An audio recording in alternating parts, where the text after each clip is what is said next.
자, 오늘은 수필을 한번 공부해 보려고 합니다. 수필이 기본적으로 글쓴이가 일상에서 보고 듣고 느낀 거 정해진 형식에 얽매이지 않고 자유롭게 쓴 걸 보고 수필이라고 하죠. 그래서 수필의 특징이 몇 가지 있죠. 첫 번째는 자기 고백적인 거라고 하죠. 글쓴이가 자신의 체험 그리고 생각을 아주 솔직하게 담백하게 고백하는 글이기도 합니다. 자, 두 번째 특징, 무형식의 글의 무형식의 글이라고 하죠. 일정한 형식 틀도 없고 다양한 형식으로 내키는 대로 자유롭게 쓸 수 있는 글이기도 합니다. 세 번째, 어떻게 보면 수필의 특징 중에서 가장 중요하다고 생각하는 부분인데, 개성적이고 굉장히 주관적인 글입니다. 자신을 솔직하게 드러내는 글이기 때문에 글쓴이의 개성 그리고 주관이 아주 잘 드러나는 글입니다. 네 번째 특징인데, 비전문적 글이라고 하죠. 글 쓰는데 어떤 특별한 능력이 있는 사람들이 있죠.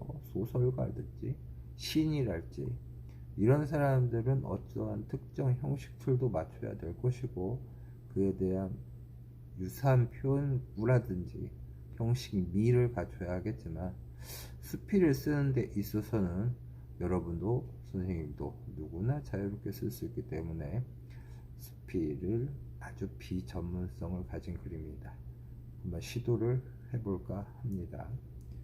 네 번째, 제재가 굉장히 많죠. 글감들이 굉장히 많습니다. 여러분 일상 속에서 아주 사소한 일들 그리고 어떤 사회 문제에 대한 생각을 쓸 수도 있고요. 그거 관찰 대상에 대한 감상을 쓸 수도 있겠죠. 그래서 제재가 매우 다채롭고 다양한 글입니다. 유머 그리고 멋도 있는 글이죠. 개성적 부분을 들여서 인상에 대한 어떤 깨달음이랄지 웃음을 줄 수 있는 글이기도 합니다.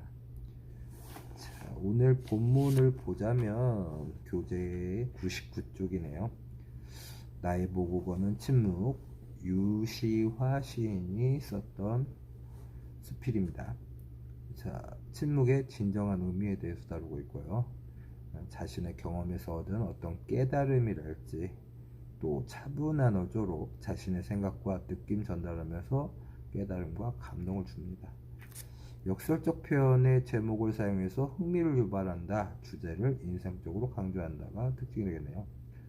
나의 모국어 하면 나의, 내가 혹은 우리가 사용하는 정식 국어, 자기가 사용하는 엄마 글자 이건데, 모국어 사용을 하면 기본적으로 말이 됐든 글이 됐든 어떤 표현을 하게 될 것이고 그거에 대해서 반응을 하게 될 겁니다. 근데 그 뒤에 뭐라고 붙었죠? 침묵이라고 붙었죠? 침묵, 아무 소리도 하지 않는다. 이것만 봐도 표현에 있어서 서로 어긋나는 모순되는 이야기를 가지고 있는 역설법이라고 할 수가 있겠네요. 한번 본문을 살펴보도록 하겠습니다. 한국을 떠나 미국의 애리조나주 투손시의 인디언 축제에 참가했을 때의 일이다. 실질적으로 작가가 인디언 축제에 참가하고 있는 경험이 나와 있네요. 인디언 천막 안에서 인디언 노인들과 흥미있는 대화를 주고받으려고 기대했던, 목적이 나와 있어요. 왜 갔대요? 인디언 천막 안에서 인디언 노인들과 흥미있는 대화를 주고받으려고 기대하고 갔다는 거죠.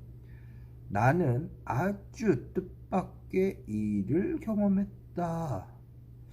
천막 안으로 들어가 그들과 마주 앉자마자, 그들 누굴까요? 인디언들이겠죠. 나는 내 소개를 하기 시작했다. 첫 번째, 나는 글 쓰는 작가다.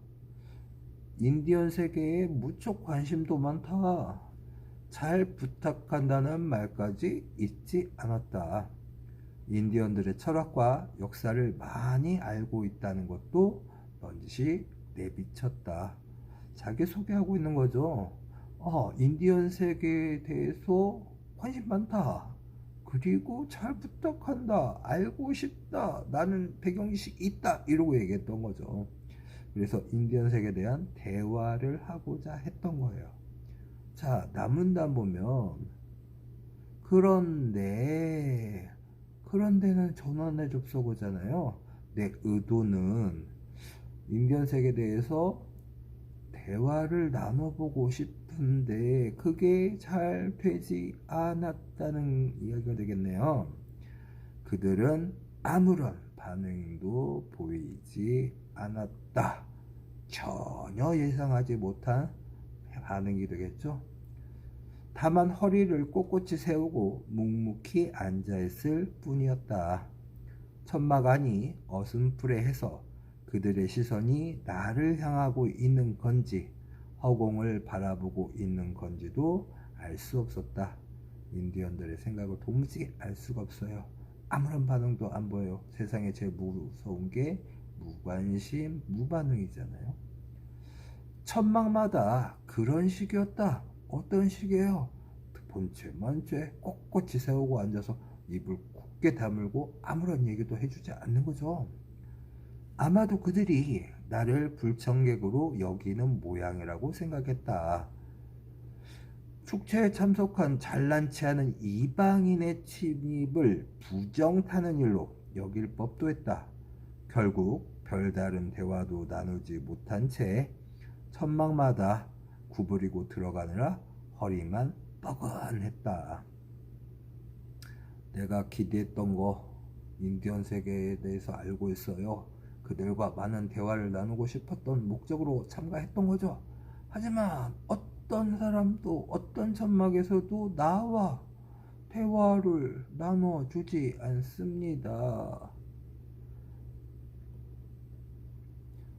훗날에야 나는 그것이 인디언 부족들의 전통인 것을 알았다. 아무런 반응을 보이지 않았던 거, 무반응, 무관심이라고 생각했던 게 오히려 그들의 전통이었다는 거죠. 누군가를 만나면 그들은 대화 시작하기 전에 그렇게 한동안 침묵으로 상대방을 느끼는 것이다. 인디언들이 반응을 안 보였던 게 아니라요. 오히려 한동안 침묵을 하고 있고 상대방을 느끼고 나서야 그 이후에야 대화를 할 수 있었다는 거죠. 자기 앞에 있는 존재를 가장 잘 느끼는 방법은 말을 통한 게 아니라 침묵을 통한 것임을 그들은 깨닫고 있었다. 침묵의 가치네요. 그렇죠? 진정한 침묵의 방법 혹은 자신의 과거의 삶에 대한 반성을 이 글쓴이는 느끼고 있네요. 왜? 기본적으로 잠깐 어떻게 하고 싶었어요? 나 인디언 세계에 대해서 많이 알고 있다.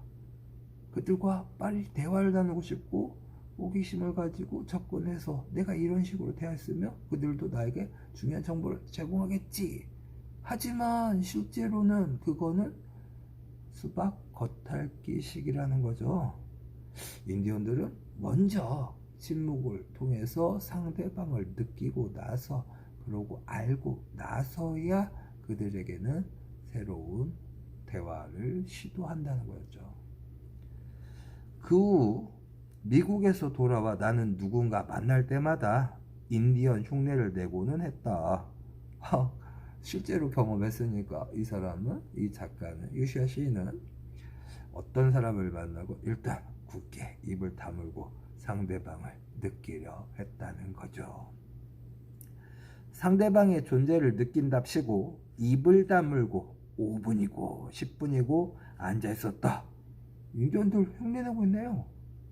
그 결과 아주 괴팍하고 거만한 사람이라는 평을 듣게 되었다.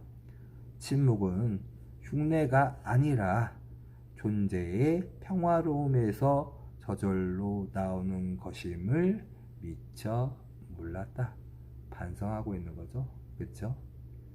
흉내로 되는 게 아니라는 거죠. 오히려 작가가 입 다물고 5분 10분 가만히 지켜보고 있었다고. 그 반대편에 있었던 우리나라 사람, 그 전통에 대해서 알지 못하는 사람들, 무슨 저런 사람이 있어? 무섭다. 저 사람 왜 도대체 날 째려보고 있지? 뭐지? 저렇게 도도하고 거만한 자세는? 하고 부정적 평가를 했었다는 얘기가 될 것 같아요. 자, 자, 여기까지만 일단 문제를 한번 풀어볼까요?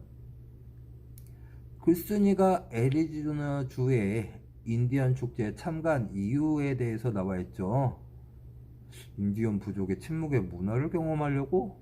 1번 땡, 침묵 아니잖아요. 그들과 대화하고 싶었잖아요. 인디언들에게 우리나라 문화를 소개하려고? 아니, 우리나라 문화에 대해서 소개하려면 그 얘기부터 했겠죠. 그렇지 않았잖아요. 배경지식으로 가지고 있던 나 인디언들 문화에 대해서, 살 세계에 대해서 잘 알고 있다고 했죠. 2번도 땡. 3번 인디언의 철학과 역사에 대해서 공부하기 위해서 단순한 대화를 통해서 그들의 세계에 대해서 안다고 오만하게 생각할 수도 있는데, 역사 공부하려고요? 그렇지는 않을 것 같아요. 3번 땡. 인디언 세계에 대해 여러 가지 이야기를 듣기 위해서. 4번이 답이 되겠네요. 그렇죠? 인디언 노인들과 인디언 세계에 대해 흥미있는 대화를 주고받으리라 기대했던. 두 번째 줄 가문단 두 번째 줄에 지금 제시가 되고 있습니다. 자, 2번 문제 한번 볼까요? 다에 나타난 나의 심리로 적절한 거예요. 다에서 어떤 일이 있었어요? 천막마다 다 들어가기만 하면 무관심, 무반응, 침묵으로 일관하는 그들의 태도입니다. 어떻게 했어요? 나 정말 그들과 얘기하고 싶었는데 2번이 되겠죠? 아쉬워요. 너무 아쉬워요. 한마디도 못했어요. 3번 나로 봐서 기억의 이유로 알맞은 것. 그들은 아무런 반응도 보이지 않았다. 왜 그랬죠? 도대체 뭐 때문에? 대화 시작하기 전에 한동안 침묵으로 상대방 느끼는 것이 인디언 부족의 전통이라고 했죠. 그래서 답은 2번이 되겠습니다. 수고하셨습니다.